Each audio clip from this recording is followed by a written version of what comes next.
Hi friends, நம்ம Erode மூவிஸில் Vijay கணேஷ்கா Sarathkumar நடிச்சிருக்கிற hit list படம் எப்படி இருக்குன்னு பார்ப்போம். நம்மளை சுற்றி என்ன அயோக்கியத்தனம் நடந்தாலும் நமக்கே வம்புன்னு கண்டுக்காமல் இருந்தால் என்ன ஆகும்னு தெரிஞ்சுக்கிறதுக்கு முன்னே நம்ம ஈராட் மூவிஸில் வாரம் வெளியாகிற எல்லா மொழி படங்களோட விமர்சனத்தை பார்க்கறதுக்கு நீங்கள் மறக்காமல் அந்த சப்ஸ்கிரைப் பட்டனை கிளிக் பண்ணி என்கரேஜ் பண்ணுங்கள். இப்போ இதோட கதையை சுருக்கமாக பார்ப்போம். விஜய் ஒரு கார்ப்பரேட் கம்பெனியில் வேலை செய்கிறாரு. அம்மா சகோதரி கீர்த்தனான்னு அமைதியாக வாழற குடும்பம். விஜய் ஒரு ஸ்ட்ரிக்ட் வெஜிடேரியன், எல்லா உயிரையும் நேசிப்பவர், எலிப்பொறி கூட வைக்கக்கூடாதுன்னு பக்கத்து வீட்டுக்காரங்கிட்ட சொல்கிறாள். இப்படி இருக்க ஆளை அதுக்கு எதிர்மாற நடக்க சொன்னால் செய்வாரா? அதனால ஒரு முகமூடி போட்ட மர்ம மனுஷன் அவரோட அம்மாவையும் தங்கையும் கடத்தி வச்சுக்கிட்டு சில வன்முறை செயல்களை செய்யும்படி மிரட்டப்படுறாரு. அவருக்கு கொடுக்கப்பட்ட முதல் வேலை சேவலை கொல்றது. விஜய் கொல்ல முடியாதுன்னா அவர் செய்யற வரைக்கும் தங்க கீர்த்தனா சித்திரவதை செய்யப்படுறா. முதல் வேலையில பாஸ் ஆன உடனே விஜய்க்கு அடுத்த வேலை கொடுக்கப்படுது. அது ஒரு பயங்கரமான ரவுடியா இருக்க காளியை கொல்றது. இந்த முறை கீர்த்தனா பிடிச்சிட்டு இருக்க கயிறை விட்டா கூர்மையான இரும்பு அம்மாவோட கண்ணை தொலைக்கும்னு மிரட்டப்படுறாரு. அந்த மர்ம முகமூடி ரவுடி காளியோட சகோதரனையும் கடத்திட்டதால சவால் 2 மடங்கு ஆகுது. அப்படியே இன்னொரு ஆளையும் கொலை செய்யற பொறுப்பும் வருது. ஒரு சாதுவால இதெல்லாம் முடியுமா?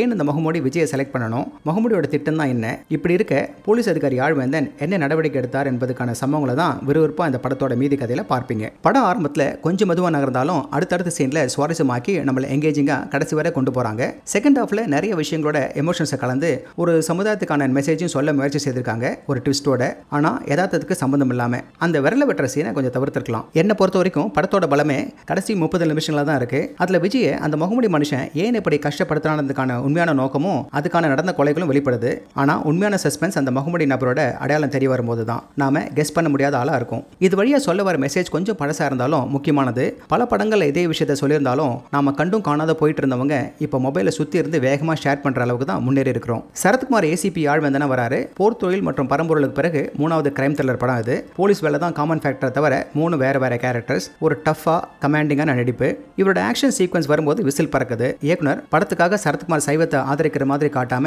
கண்ணியமா தவிர்க்க வச்சது சிறப்பு. ரவுடி காளியை மிரட்டிட்டு வெளியே வரும்போது எடுத்துட்டு வந்த ஃபைல் கட்டுகளை அங்கேயே விடாம வந்திருக்கலாம். ரவுடி எதுக்காக படிக்க போறான்? விஜய் கனிஷ்காவுக்கு இது முதல் படம் மாதிரியே தெரியாதபடி டீசெண்டா நடிச்சிருக்காரு. ஆனா கடைசி சீன்லயாவது ஒரு மேன்லியான எக்ஸ்பிரஷனை கொடுத்திருக்கலாம். இவர் பல வெற்றி படங்களை கொடுத்த இயக்குனர் விக்ரமனோட மகன். அதிர்ஷ்டவசமா படத்துல கதைக்கு தேவையில்லாத ரொமான்ஸோ சாங்ஸோ இல்ல.